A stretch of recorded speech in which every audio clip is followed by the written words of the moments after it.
In terms of effective tax policy, I guess there's three aims of tax policy and tax.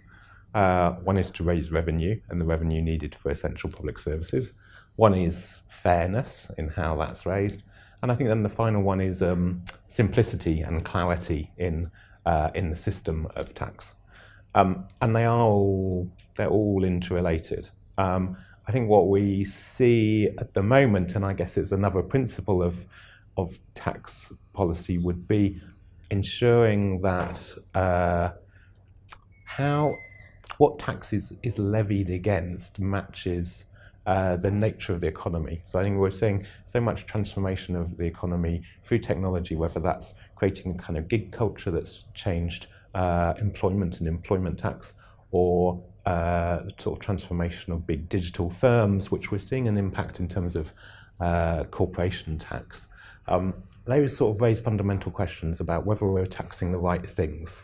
We tax jobs, we tax property, we tax profits, we tax sales.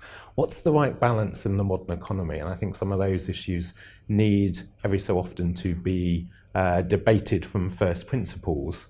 And I guess that's the final point about good tax policy, is having a fundamental debate and engaging people in discussion rather than kind of going straight in with a new set of budget proposals.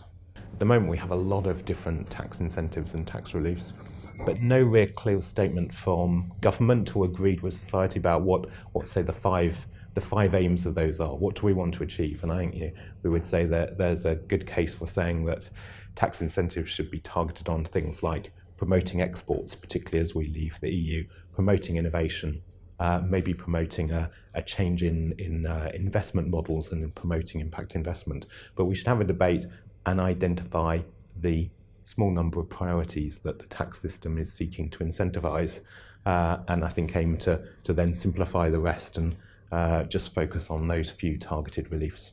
I personally get quite passionate about evaluation, and particularly evaluating tax relief, and evaluating tax relief alongside other policy instruments. I used to work in government before I worked for Grant Thornton, and one of my frustrations was that as a civil servant in government, it was very, very difficult to try and conduct an evaluation of, in my case, both tax relief for investment in venture capital and direct, if you like, grant funding investment of venture capital. The way government machinery works, there's lots of silos. The Treasury can be very protective about tax policy. So it was really difficult and indeed nigh on impossible to properly evaluate those different interventions. They both cost taxpayers money, but to look at which ones works best. So I think if we can move to a position where we evaluate tax relief more regularly, we're really clear about the aims, and then we look to see whether those are working and what the best instruments are, that would be a major step forward.